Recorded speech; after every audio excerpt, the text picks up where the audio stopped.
I am a gemologist. I spend my days in the lab testing and identifying stones. From the nature of my work, I also have a large and valuable collection of jewelry but also gem specimens that I keep in a safe I specifically bought and had installed to keep them safe.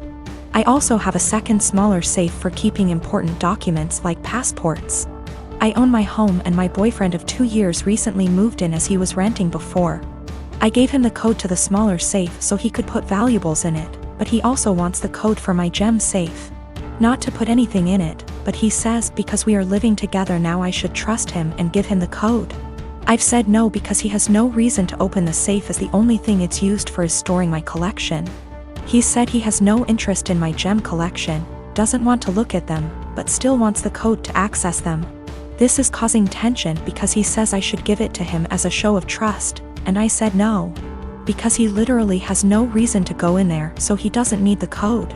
This is a 6-figure collection, so I'm not being difficult over a few little gems here.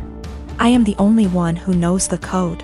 The safe weighs nearly half a ton, it's bolted to the floor and wall and is from a company who makes safes, vaults and strong rooms for jewelers. You could bring the house down around it and it would still be intact. All of the gems and jewelry in the safe are mine and mine alone. I do not keep any clients' jewelry at home. For my other business doing valuations, I rent a separate space and keep client items there. I will give an update once things have panned out. I've moved all of my personal docs out of the little safe and into my gem safe. I told him he isn't getting the code and I will die on this hill. He has no reason to have it and his continued lack of respect by the pushing of my boundaries wasn't okay. I felt like he was trying to manipulate me by making it about trust. After a lot of back and forth, he finally admitted that he wanted access to the safe, because he didn't feel like I was sharing the whole house with him. Because I insisted on a tenancy agreement rather than just letting him move in. And he didn't like that part of where he lived was off limits to him. He was also insecure and resented that I have more money than him and own a home whilst he doesn't. He had made a few comments about this before, but I didn't realize it was such a big issue for him. He also said that by keeping him out of the safe made him feel like I thought he was lesser than me, and that it made him feel like I was treating him like a child. I told him if that's how he feels then this is not the right relationship for either of us and that it was best we break up. He was shocked that I was ending things over this, cried and asked me to reconsider. When I said no, he then got angry. Called me a stuck-up B*TCH, said he was better off without me anyway and went to his friends. I told him via text he had 30 days before he had to leave, as per the tenancy agreement. So he didn't need to stay at a friend's, he said he would be gone by the end of the week. 2 days later he came back and packed up all of his stuff and left. He's staying with his friend now. I have changed all the locks. I have an alarm and CCTV system that's professionally monitored, and I have changed the verbal password I have to give when you call up as a precaution. I've checked all of my collection and it hasn't been touched. I also am giving my solicitor the code and safe deposit details to be passed to my executor in the event of my death. I feel horrible because despite all of this I love him. I should have a partner who not only respects my boundaries but takes an interest. I'm pretty cut up right now and missing him, but I know I'll be okay. I have great friends and family around me. Also, diamonds are a girl's best friend and I have a few knocking around to help cheer me up.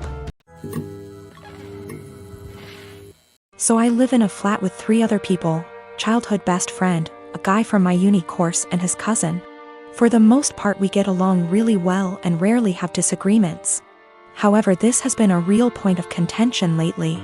About 6 months ago I began a relationship with a guy I've known for a couple of years. I know it's still a fairly new relationship, but I really like him. He makes me really happy and we're pretty serious about each other. Up until recently, he would come visit me at my flat 3 to 4 times a week. This was mostly due to the fact that I have chronic fatigue and going on proper dates can be really challenging for me. Instead of going out to dinner or a film or whatever, we'd just chill in my room or the living room, watch TV and get takeout or cook together. I didn't really consult anyone about this, Bex say. All the other flatmates have their partners over as often if not more so, and B, he rarely spends the night and usually leaves before 10 p.m. because of his work schedule. So the issue, 2 weeks ago, comes to me and tells me that I need to stop having my boyfriend over because it's starting to get annoying. I asked her why and she said it's irritating to have someone who doesn't live there, skulking around all the time. I pointed out that her boyfriend sleeps over 3 nights a week and thus is here more often than mine, and she claimed that was different because they've been together for 11 years and are moving in together once her lease is up. She said she's discussed it with the other flatmates and they've all agreed he needs to stop coming over or he has to chip into the rent, because it's getting ridiculous. Note: nobody else's partner chips in on the rent. I confirmed with the other two that yes, this is an agreement they've made. Though my best friend said basically made her agree by threatening to cut off the Wi-Fi and utilities, which are in her name, if she didn't. I asked if this rule applies to everyone, but apparently it's just me. I pointed out that it's unfair and was basically told to deal with it. My potential assholery: I've begun loudly insisting that if my partner isn't allowed to come over, neither is anybody else's. If I answer the door to anyone's partner, I'll send them away. If I come home and someone's partner is there, I'll make a point to mention that I thought we weren't having partners who don't pay rent over anymore. I've asked boyfriend over and over how much rent he's paying and pretend to be affronted and make a fuss when he says he doesn't. Everyone's pretty pissed at me and is telling me I'm being unreasonable. I know I'm being petty, but I think it's unreasonable that there's one rule for me and another for everyone else, and I'm trying to make that point. Am I really the asshole here? Some questions people keep asking. If I knew of something my boyfriend was doing to be annoying / if anyone had told me that he was doing something, I'd have included it. I'm not aware of anything he does, and when I ask why I doesn't like him, I just get a shrug and just do. I will also state I'm bi, and she's never had an issue with any female partners I've had. We don't hang out in the living room much. We literally only use it if there's something we want to watch that I can't get on my bedroom TV and there's nobody else in there. We use the kitchen more often than the living room, but honestly even that isn't that often. We eat far too much takeout pizza rip. A lot of people seem confused, so just clearing up who's who in the situation. The one who brought all this up is not my best friend. Not to get too much into a tangent, but basically just over a year ago I was moving out of halls at university and was looking for a new place, so we decided to move in together. At the same time, a dude from my course was looking for a flat share. We couldn't find a 3-bed but found a really nice 4-bed, and he mentioned his cousin was also looking for somewhere to live, so she got on board too. I only met her last year and we don't really know each other very well. By chronic fatigue I mean chronic fatigue syndrome. Sorry, that's apparently so unclear. I am 20, female, have recently moved out of my mother's house for college. I enrolled in scholarship. The other night, my mother wanted her, my younger brother, and I to have dinner together. It's been a while since we've spoken, and I'm afraid this might happen again. We were having a nice night, the dinner was delicious, and honestly, we were all having a good time. Eventually, we got onto the topic of how things were when I was younger. I made the comment on how her behavior when I was younger made me feel like I missed out on a lot of things as a child. She disagrees, and tells me that I'm being dramatic, and that my childhood was perfect. Quote, I was lucky to have a mom who cared as much as she did. My mother gave birth to me when she was 18. My father walked out when I was young, due to a personal conflict between the two. So, she raised me on her own until I was 7. She met a guy, and they ended up having a kid together, my younger brother. He was a golden child to my mom. His father was only a temporary item, as he left as well, soon after. Although the father of my brother was still visible in his life, I didn't have anyone to look up to as a father figure. Eventually, my mom went through a phase of depression after they separated. She started to care less and less about her children, and more about her parties and men she wanted to sleep with. It ended up getting so bad that by the time I was 10, I was a full-time caretaker of my younger brother. With the exceptions of the weekends he was with his father. I started to cook, clean, do everyone's laundry, and take care of everything outside of the boundaries of my home. From ages 13 to 15 I began missing out and losing good friends because I wasn't able to participate in any activity related to anyone else. I didn't get a car or a phone until I was 18, and even then I wasn't allowed to leave my house. I graduated senior year with flying colors and ended up getting a scholarship to a really good college. I took this opportunity not only to focus on myself, but to also help my mother realize that I was not going to be around forever. When she found out I got the scholarship, she threw a fit and told me I wasn't allowed to leave my responsibilities here at home. I left a week after the conversation. I did make sure that my younger brother was safe with his second guardian at the time. My mother and I talked on some occasions but never really kept contact. We got together, and you know the story. She told me I am an asshole for saying that she never really took care of me or my younger brother. I told her that eventually, she will need to get help and stop victimizing herself. But I'm starting to feel guilty, and that maybe I was dramatic after all. I've officially decided that I no longer need my mother in my life at this point in time. I'm now going to only focus on myself, and working towards a successful career in law.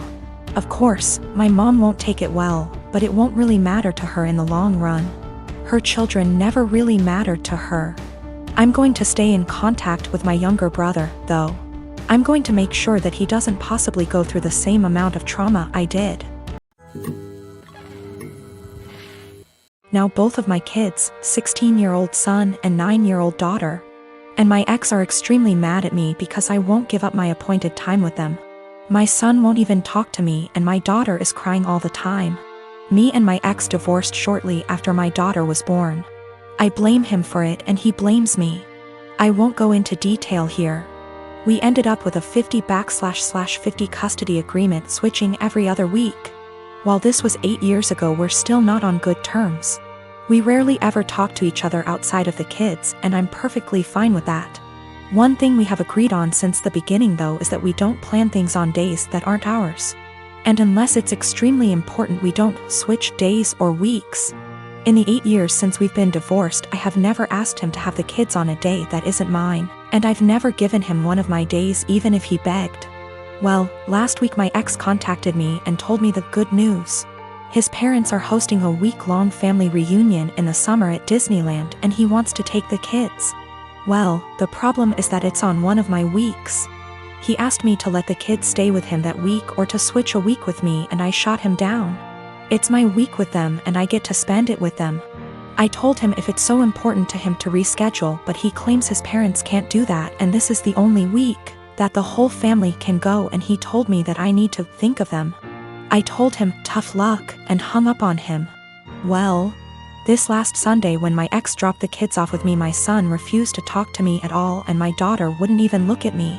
When I asked my ex what was wrong, he refused to talk to me, only saying ask them in a snarky tone before leaving.